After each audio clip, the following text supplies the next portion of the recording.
Hey YouTube, right here. Alright, wanted to go ahead and make another response to Carly. She did respond to my response video to her. And, Carly, you're welcome for making the video response. Like I said, I have no problems making responses to response videos to, people, who are either legitimately asking questions or even if they're trolling. So, if MA is right and you're a troll, like I said, I got no problems, using trolls as chew toys to help keep my claws and fangs sharp for when a real argument comes along. Because if you can sit there and hold your own arguing with a troll, then guess what? You're going to stand a much better chance in an actual argument, because when you're trying to argue against someone who's actually trying to use logic and such, which a troll doesn't, well, typically they don't, then it's a much easier thing. Arguing against, insanity and lack of logic, lack of reason, so on and so forth is much more of a challenge. I'm not saying that that's what you were doing, but I'm saying if you are a troll, I'll still respond, and I got no problems with you posting on my channel. And honestly, if someone doesn't subscribe to my channel just because a woman posts on my channel, honestly, I don't consider it a real big loss. The reason why is because as long as you're not, going after other people. If you're going to go after anyone, go after me. Just don't go after anyone else. Because the thing is, a lot of guys that are just coming into MGTOW are coming from a place where women have already fucked them over, or they've seen guys get fucked over really hard, and so they're not going to take you seriously. Me, I'm for the most part over my red pill rage. I've just gotten to the point where I'm like, yeah, you know what? It is what it is, but at the same time, it doesn't mean I have to like it. And it doesn't mean that I have to stay silent about it. So that's the stage that I am at right now. That's one of the reasons why I make so many MGTOW videos. But you sat there and you gave a story about your friend that you talked to that actually prompted your thought, that prompted my response video. And I want to go ahead and actually apply MGTOW philosophy to it, just so you can kind of understand where MGTOW comes from on that. Of course, I'm applying my MGTOW philosophy to it. So my way of viewing the world, not necessarily lining up with every other MGTOW out there, because every other MGTOW out there is going to sit there and see one aspect of that and, yeah, they're going to go the fuck off. I'll try not to, but my videos. So, a woman living with a guy who's significantly older than her. Not uncommon, actually. Actually, my folks are about 20 years apart in age. They've been married for quite a long time. I think they're about 20 years apart. Let me see. They're about 20 years apart. But the thing is it's not actually that uncommon. And this comes down to what's called hypergamy. With hypergamy, what it is, and it also has to do with the sexual marketplace value. So we're going to talk on multiple levels here. If what I'm saying, isn't exactly making sense, or if you think it got garbled, go ahead and let me know. And not just Carly, anyone who's watching the video. But you've got hypergamy, and you've got, and you've also got a whole bunch of other bullshit that comes in. But let's talk about hypergamy. Hypergamy actually has to do with the sexual marketplace value, as well as social and economic value. Now, men, when they say men age like a fine wine and women age like milk, well, they're talking about the sexual marketplace, as far as that's concerned. Men, because a male's sexual marketplace value isn't just based off of his virility. It's also based off of all of the other factors surrounding him. Whereas with a woman, yeah, her social status definitely has something to do with it, but not as much as you would think. With women, it typically comes down to how young is she? How many childbearing years does she have left? How attractive is she? That's basically, where it comes down to. The other stuff is there. It does have some bearing. but very minute amounts. Now, with a guy, the sexual marketplace value, it's a little bit different. It comes down to how many resources does he have? How much clout does he have in society? How driven is he? Is he able to provide a consistent, good lifestyle for a woman? And is that lifestyle that he's able to provide consistently better than the surrounding men? Now, one of the things that MGTOW accepts is that men are, as far as the sexual marketplace is concerned, viewed as nothing but a utility. Doesn't mean we like it. Doesn't mean that we accept that it's right. But we accept that that is a thing. Well, at least the majority of us. I can't say all MGTOWs view it like that. But that seems to be pretty much the general consensus.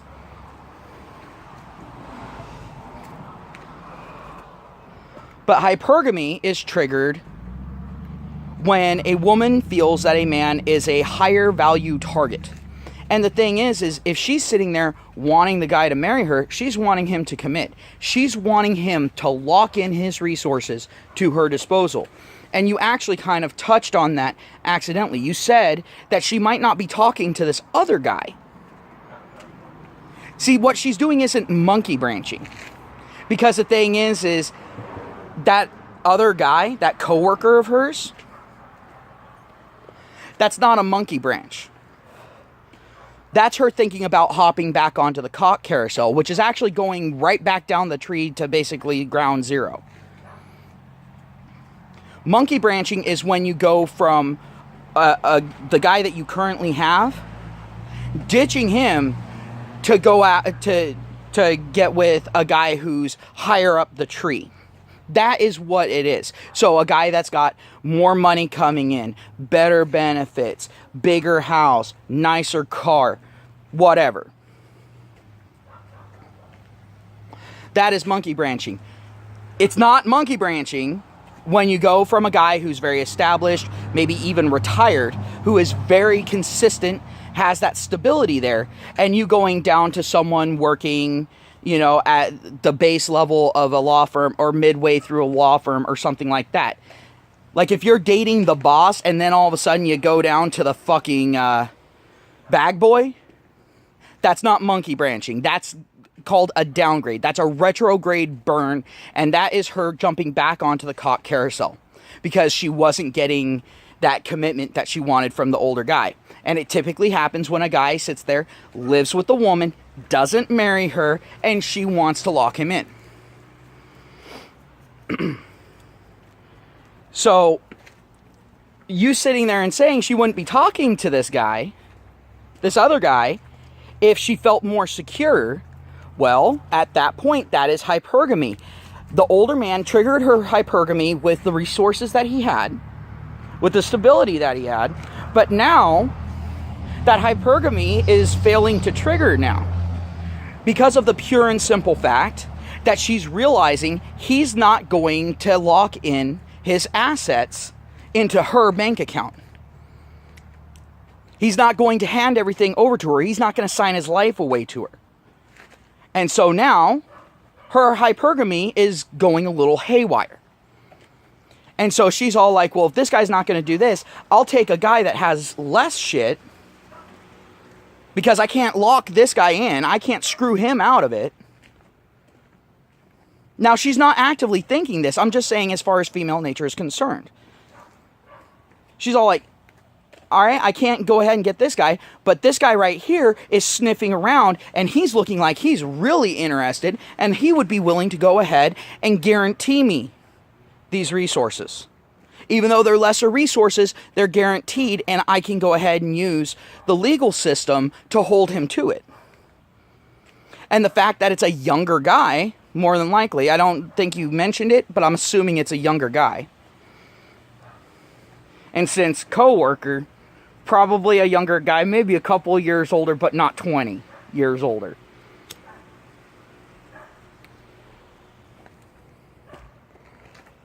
But yes, she is using this other guy as a plan B. And here's the thing.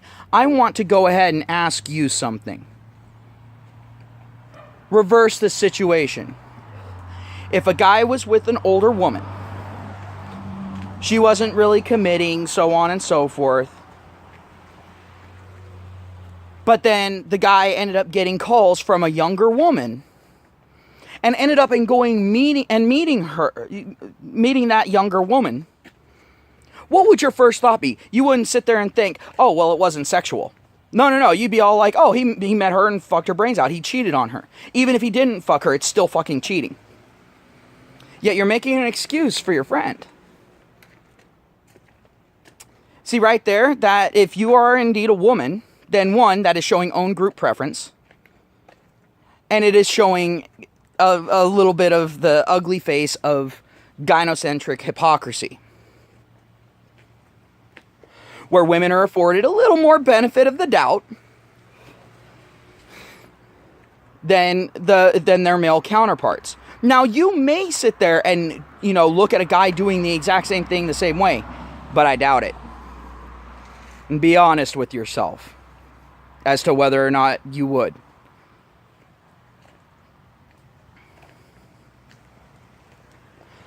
But I just wanted to go ahead and apply the MGTOW logic to this to show you where, the MGTOW's all like, oh, yeah, she's actually proven that this guy who's 20 years older than her, that's been living with her and dating her for 8 years and isn't committing, it shows that he's a little bit smarter than your average bear. Because the thing is you're sitting there and saying, well, she would be less likely. Actually, the statistics don't pan that out. They really fucking don't. The statistics pan out that she would be just as likely whether she was married or not. You want to know why? Because women don't have anything to lose from a divorce. They only have everything to gain.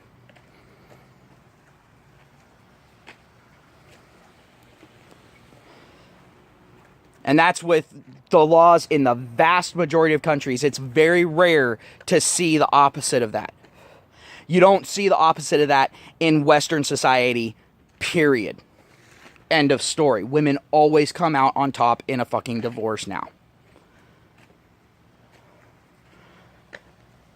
I mean, there might be small prefixtures every once in a very long while where the judges there actually sit there and go, no, we're fucking doing it this way. Very rare. The vast majority of the time, the woman gets the benefit of the doubt.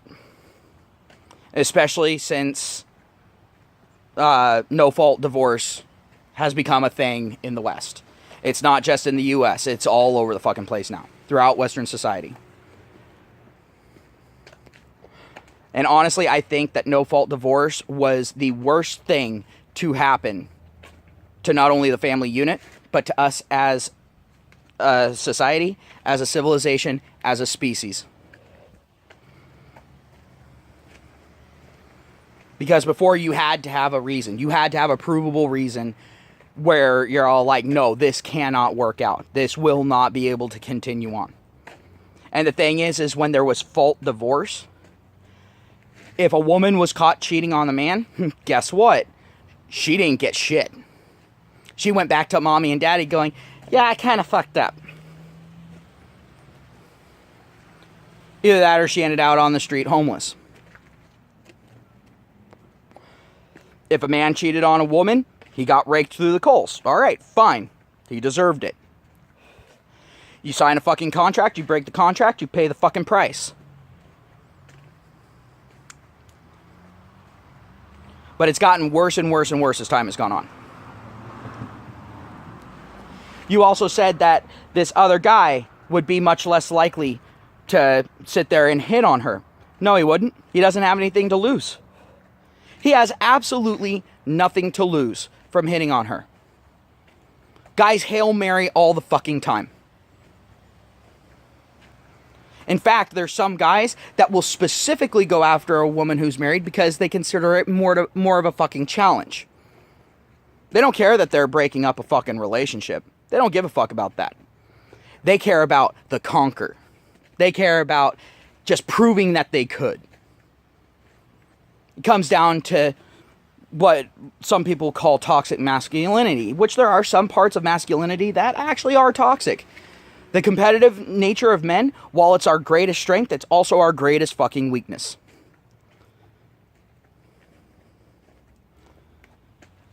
Because unfortunately, that competitiveness is in every aspect of our life.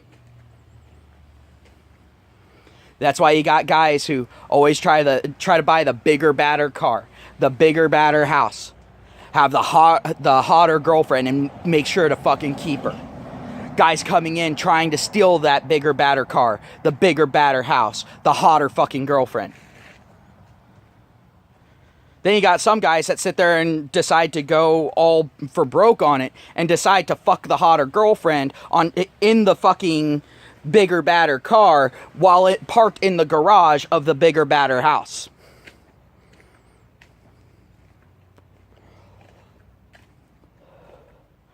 I am not one of those guys that sits there and says that men are faultless, that men don't have their own issues that they have to fucking work through. Because we do. But the thing is what you were saying right here was actually, it doesn't jive with reality, unfortunately. Now, the situation that you described doesn't surprise me. It absolutely doesn't surprise me. And it's not me sitting there and saying, oh, well, all women are like that. No. I'm just saying, she just happens to be the average.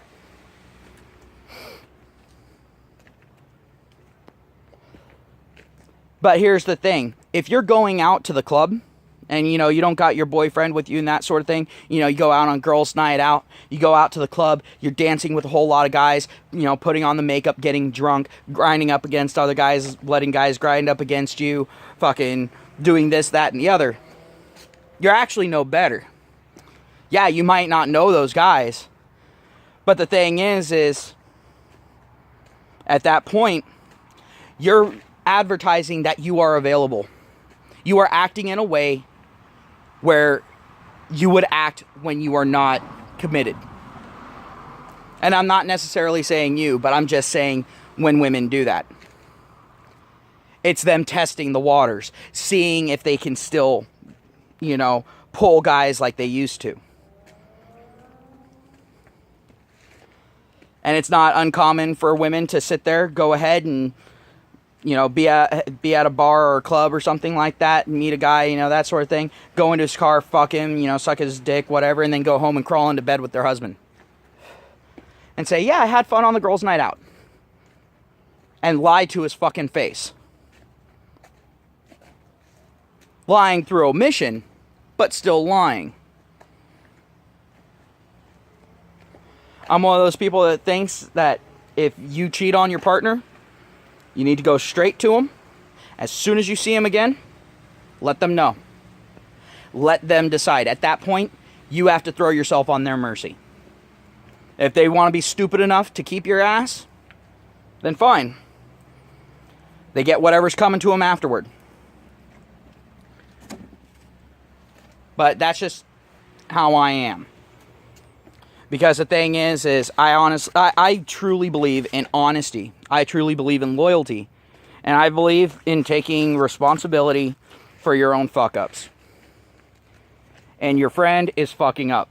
And the thing is I'm going to go ahead and use a page out of a woman's book. She's mentally cheating on the guy that she's with.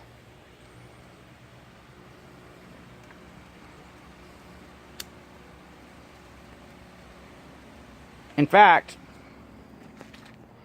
if I can find it, I'm going to go ahead and find a picture that I had on my phone. And I'll go ahead and I'll try to link it in an Imager link or something. Or I might even go ahead and put it up in the fucking video.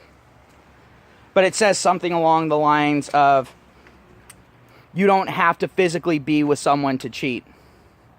As soon as you made that phone call, as soon as you sent that text message, you were already cheating. Well, guess what? Your friend's cheating. She's betraying the trust of the man that she's with. Now, you can sit there and say, well, he should have put a ring on it. Why should she have to expect a ring? If she's really wanting to just be his companion, why have to sign the contract? If she's with him for him, and not his money, not his resources, then why would she feel threatened by not having a stranglehold on him and his resources? I mean, don't get me wrong, if she's looking for marriage and she's looking to start up a family and so on and so forth and all that, well, maybe he's not the one for her. Her going ahead and getting another guy lined up, testing the waters, making sure that it's a thing that'll work out, isn't okay. Because at that point, she's now using that guy as nothing more than a fucking resource. She's using him as a fallback plan. She's using him for what he has. And you should never be using anyone. But, you know, whatever. You know? Eventually the guy's going to find out about it. Eventually the guy's going to tell her to kick rocks. And she's going to have no one to blame but herself when she's alone and fucking miserable. Especially when that other guy sees that that just fucking happened. And go, oh, well, now you're damaged goods. Bye. Which is not because she's damaged goods now. She was damaged goods beforehand. The fact that she's even doing that shit means she's fucking damaged goods. It means she doesn't have enough self-respect. She doesn't have enough self-confidence to stick with a guy who's not willing to go ahead and hand his testicles to her so she can keep them in her purse. No, she needs to have that ball and chain firmly around his ankle.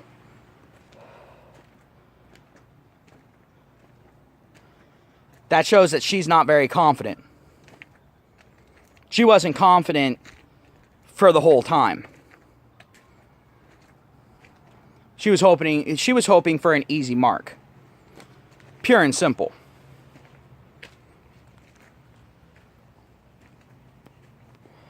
And unfortunately, she got with a guy. Well, fortunately for him, unfortunately for her, she got with a guy who decided, you know what? I'm not going to fall for it. I'm going to go ahead and ride this out. If she decides to stay, then okay.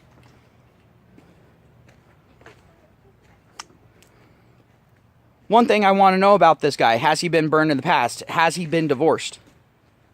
Has he been cheated on? Because if so, well, now you have the reason why he's not even thinking about putting a ring on her finger. Or maybe he was thinking about putting a ring on her finger, but then she started throwing up the red flags. Which, there are plenty of red flags. There's plenty of other videos out there as far as that's concerned. You can go out, you can do your research on your own. But if you're actually a woman, you probably actually know what the red flags are. A lot of women do know it. They just don't care to hide it. Because a lot of guys out there have gotten to the point where they just kind of expect that as... Well, I'll go ahead and I'll quote the mayor of London. You know, it's part and parcel of being in a relationship. Yeah, I changed it up a little bit, but yeah. And yeah, I am equating quite a few women to terrorists. Reason why? Because they come on in, they blow up, and it devastates everyone around them, and everyone around them is the ones who get the fucking blame, not the person who went in and blew the shit up. And it was all for a self-serving goal. And don't get me wrong, there are some guys that go ahead and do that as well. But the thing is, the guys that go ahead and do it, they're beating the odds. It's hard for them to go ahead and pull that shit off. Whereas with women, they got everything lined up for them. Sorry about that. Needed to take care of something. But, yeah. Women have all the tools at their disposal. It's been made very easy for women to go ahead and do that. So, of course, more women are going to do it. I mean, if it's easier for women to do it, of course, more women are going to do it because it takes less effort. And the thing is it's really risky for guys to do it because it can easily backfire in their face. Whereas, with the way that society's set up and the way that the laws are set up, very rare for it to actually backfire in a woman's face. And all she has to do is move to another town with her ill-gotten gains. And she can do it all over again.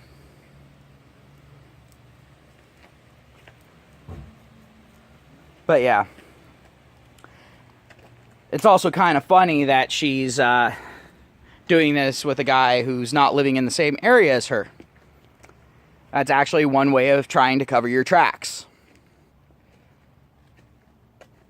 And the thing is her meeting up with that guy, something's telling me it wasn't to have fucking coffee.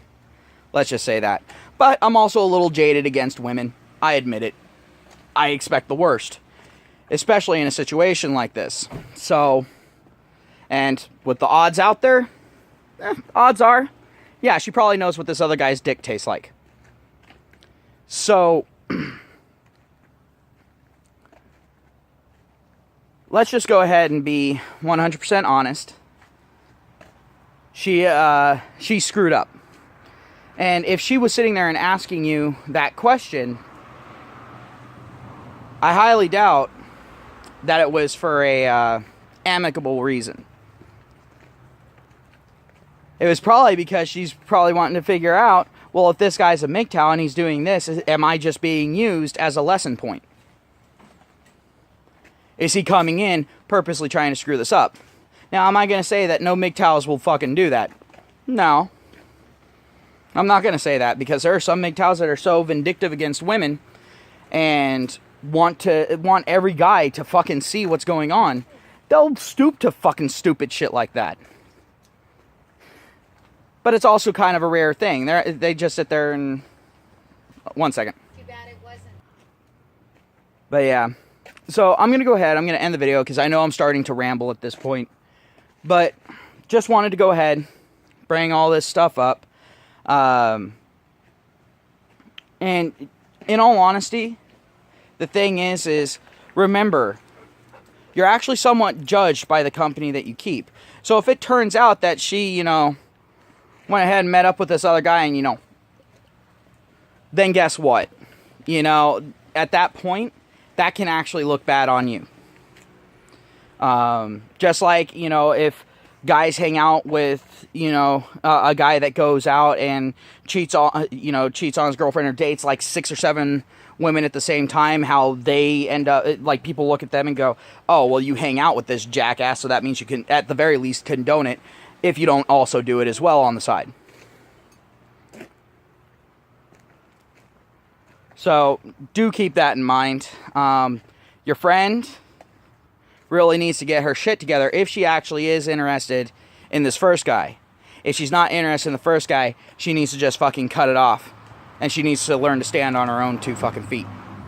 She needs to stop using other people. She needs to learn to stand on her own. If she's actually interested in the second guy and she's lost interest in the first guy, she needs to be honest with the first guy, break it off with the first guy, and go to the second guy. But she needs to stop stringing both of them along. And she needs to stop actively encouraging a plan B. Although, I'm not going to expect that from any woman, since women have a 70%, chance of fucking going for that shit. In fact, a lot of women have no problems admitting that they have a plan B guy. So, yeah. I'm not going to even... I'm not even going to really go ahead and touch too much on that. But yeah, this is a case of a plan B guy, and this is her testing the waters with him and putting him through the shit tests. So, because the thing is, the shit tests are always really easy at the beginning, and then as you continue going through, they get harder and harder and harder and harder, and the more you fail, the harder they get. So, I might actually go ahead and make a video on shit tests in and of itself if anyone's interested in that. Hell, even if people aren't interested in it, I need to make a video on shit tests. Hell, I'll even give you some of the shit tests that I've been put through. Although I doubt that they're really going to be unique, because the shit tests tend to gravitate around one central thing. But hey, that's for another video, right? Have yourselves a great night. Talk to y'all later. And yeah, make sure that if your friends are doing this shit, you call them on it.